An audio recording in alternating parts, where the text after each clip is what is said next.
Hey everyone, welcome to Across the Ditch and Sea. My name is Laura and I'm so glad you're here today.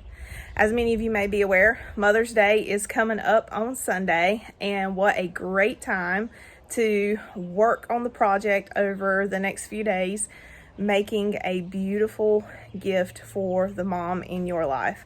So I want to share with you today a simple project, fairly inexpensive, that you can do as a family.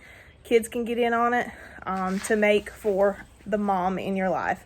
And it is a hanging flower basket, but it also is a wind chime. So let me get my supplies out and we'll get started. Okay, so here are the supplies that you will need. For the most part, a couple things are sitting off camera, but you will need a stainless steel colander.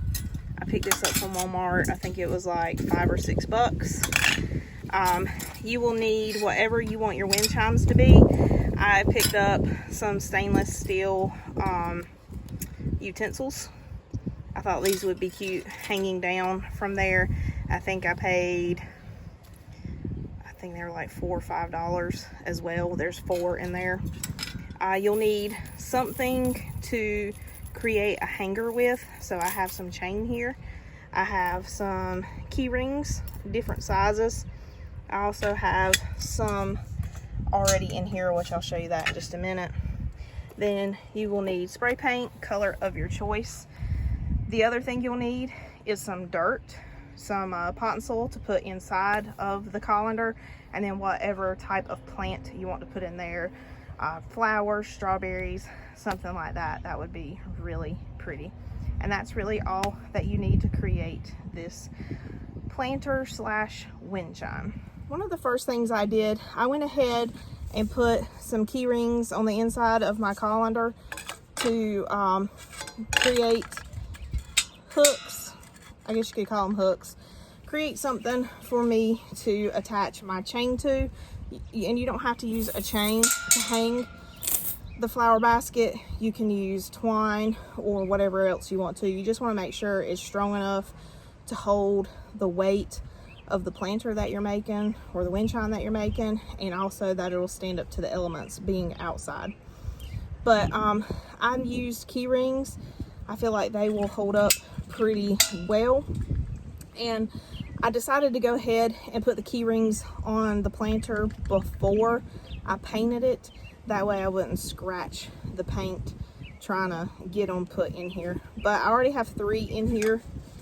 As you can see, I have 1, 2, 3. I'm going to put my 4th one in, and I'm trying to get them even. So if you see on this side, I put a key ring on each side of the handle, and that's what I'm going to do over here. I have one already right here. I'm going to put another one right over here. And all I did was I took this key ring, and you can use any size that you want. I'm not good with measurements, so I don't know what size this is. But I just got a multi-pack of key rings, had various sizes in it, and just kind of played around with it to figure which one I thought would work best.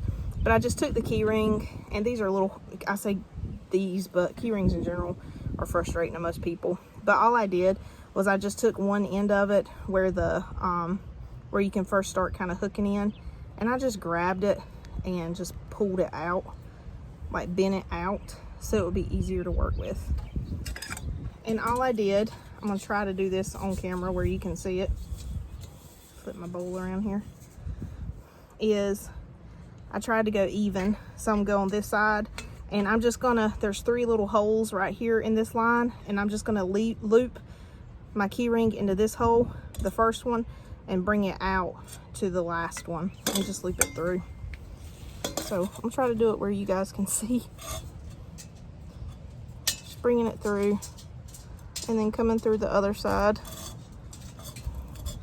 and then just keep twisting it in, twisting it through. I'll have to use my shirt.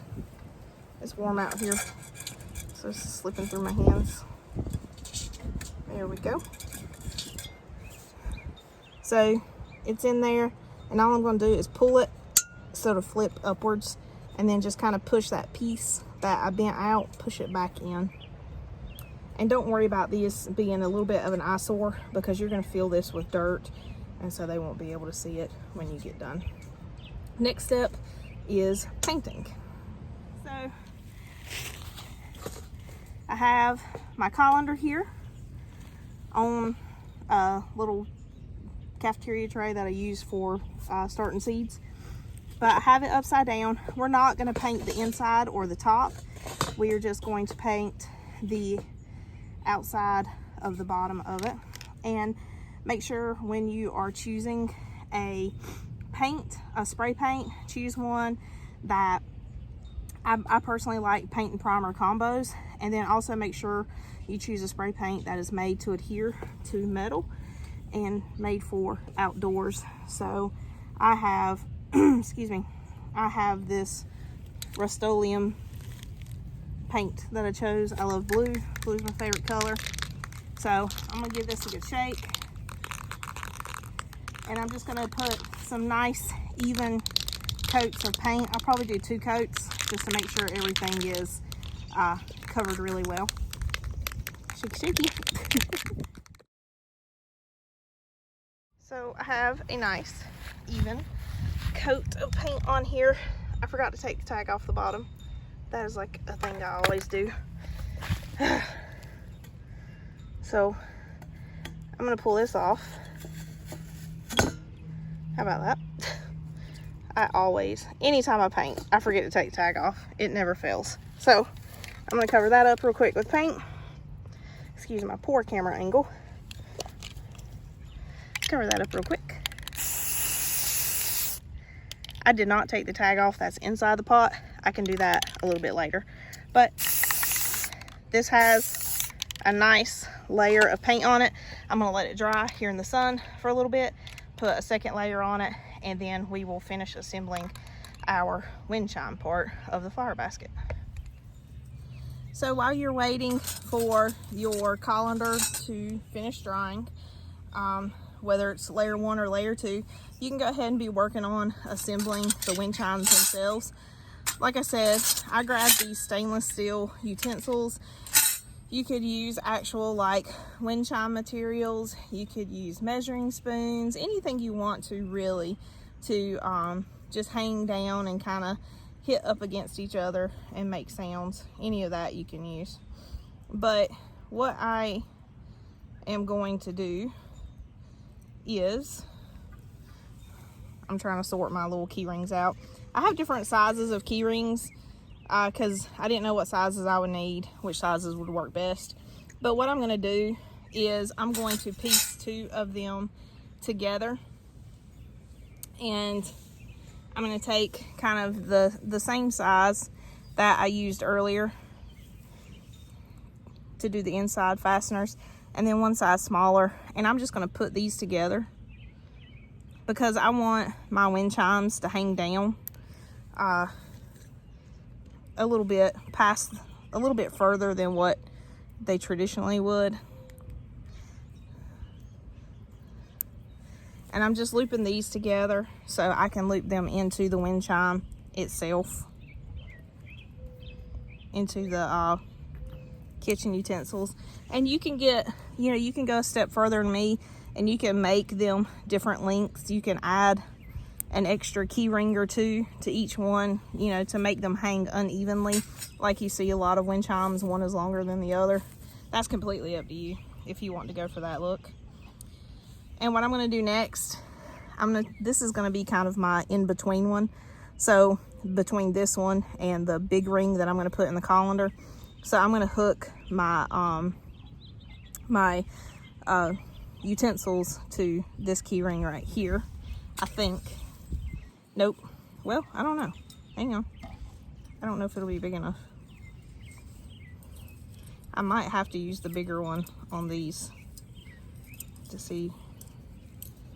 Yeah, I'm gonna have to use, no, I don't. Haha, yay.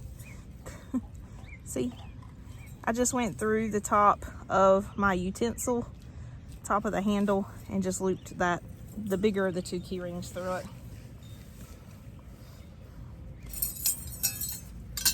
So I'm gonna show you, when you're choosing something to use as a wind chime, make sure it has a way to fasten it to your colander. But I'm just gonna loop my key ring through that top hole. I say that I am. I don't like working with key rings, can you tell? There we go. Loop it on there. Try to do the next two actually on camera.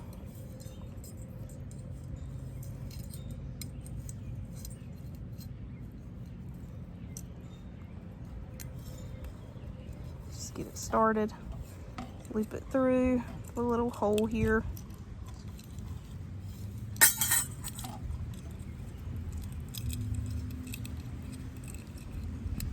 I apologize.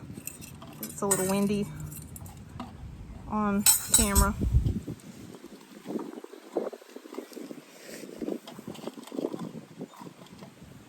Alright, leave this one on. Get it going through. There we go. Actually bent that one open a little bit, so I gotta close it back up. There we go. There we go. So all of my utensils have their little rings on them. And then I will, when my colander finishes drying, I'll loop these through the bottom of the colander and then attach them to the wind chimes. Okie doke. My colander is painted. I had to do a little bit of touch-up paint on the top. I came in and I put 3 rings instead of woo, excuse me. I put 3 rings instead of 4 on the bottom of the colander. I hope you can see that. I'm starting to lose sunlight here. But I put the rings on the bottom of the colander the same way I did on the inside. It scratched the paint just a little bit, so I went and did some touch-up paint, just sprayed it real quick on top again, and it seemed to solve the issue. So here I have my colander, and what I'm going to do next is just grab my utensils that I'm going to use to make a wind chime with and put them or attach them to this ring, or the rings on the bottom. So I'm gonna try to prop it up and do it the best I can so you can see. It's hard to do this backwards. But I'm just going to have to turn it this way and do one first.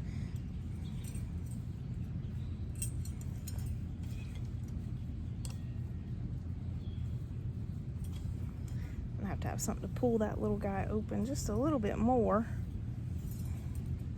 so I can get it in there. I cut my fingernails the other night, and it has proved a bit troublesome doing this.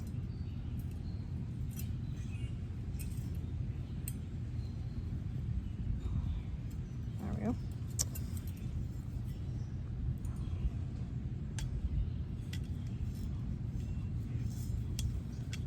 So I'm just gonna loop this in here.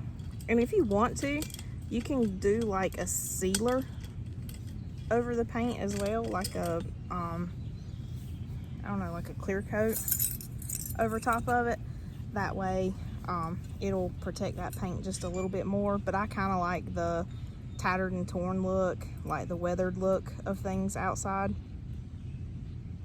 So like if this paint gets chipped up, or if you know, it starts getting faded or weathered, I don't mind that one bit. And if nothing else, if it gets to looking too bad, I can always go back and repaint it. But I've always loved like the distressed and like weathered look of paint outside. All I'm doing is the really little hook on these.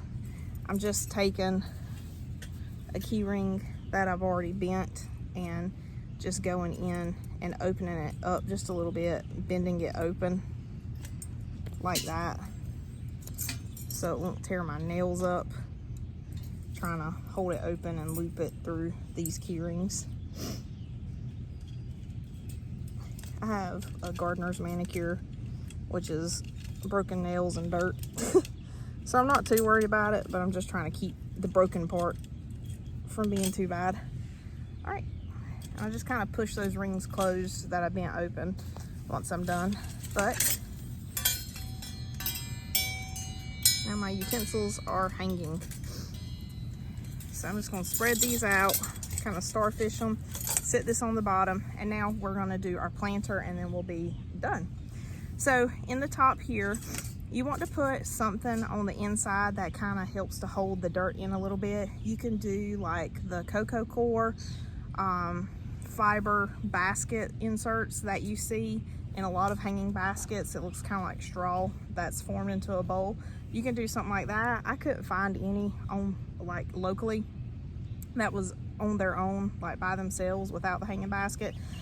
So I decided that I was just going to use some landscape fabric, and it don't have to go all the way to the top. I'm just going to put it in there into the bottom of it just to help hold some of that dirt in so it don't drain out so much. There you can see I just put the landscape fabric on the inside, just like so. And then I'm just going to put a little bit of dirt in the bottom.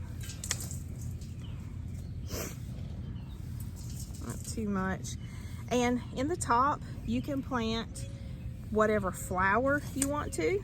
You know, if mom has a favorite flower, you can plant that in the top here, or you can do some veggies into it. You could do lettuce. What I am going to put are my little micro, I can never remember if it's micro Tom or micro Tim, but the small tomatoes. They don't get much bigger than this. This is a solo cup. You can see how tall they are. So I'm gonna plant these in there because I like functional decorations and landscaping. I like flowers too, but I think this would be really pretty in there. So this one's full of blooms. This one actually has 2 in it. So we'll put all these in there. Set that to the side. Try to break these up just a little bit, space them out. And then I'm just gonna fill in with dirt. So once again, you can use flowers. I think flowers would be absolutely beautiful in here, hanging over the side and filling out the middle. Or you can do some small vegetables, whatever you want to, just get creative.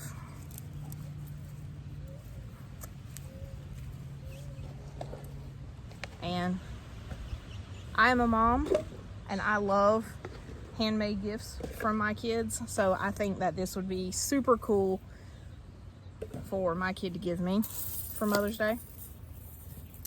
But I have this planted, so now I'm just going to water it in, and then I'm going to attach my chains to the inside, to the little hooks that are just on the inside. And if you can't see where they're at, and you can do this before you fill it with dirt too if you want to, but I can see where my rings come through. So I'm just going to put like a little S hook in here and then hook my chain to it so I can hang it up. All right, my friends, there is the finished product. I think it turned out super cute. Once again, I love homemade stuff. So if my kids brought this to me saying, Mom, look what we did, I would be beside myself tickled, because I love anything to do with the garden and I love homemade stuff. So just to give you a quick look. There's the colander with my little mini tomatoes in it. I used a key ring to attach the chains together. You can use the S hook. And then I have my little kitchen utensils hanging from the bottom. So there goes a cute idea for a DIY Mother's Day gift for the mom in your life. Well, friends, that is it for today's video. I really hope this gives you a cool idea of something that you can make together as a family for the mom in your life. I think if you make this, she would really like it. I think it's super cool. I'm excited to have it a part of my garden. Yes, I made it for myself. Mom, if you're watching, and I know you are, I've already got you something else. It is homemade though. Can't wait to share it with you. But this is not a spoiler for Mother's Day, sorry. If you want one, I'll make you one though. Anyways, thank you so much for joining me. If you like what you saw today, please give me a thumbs up. Please hit the subscribe button, and I hope you'll come back to see me again. Have a blessed day.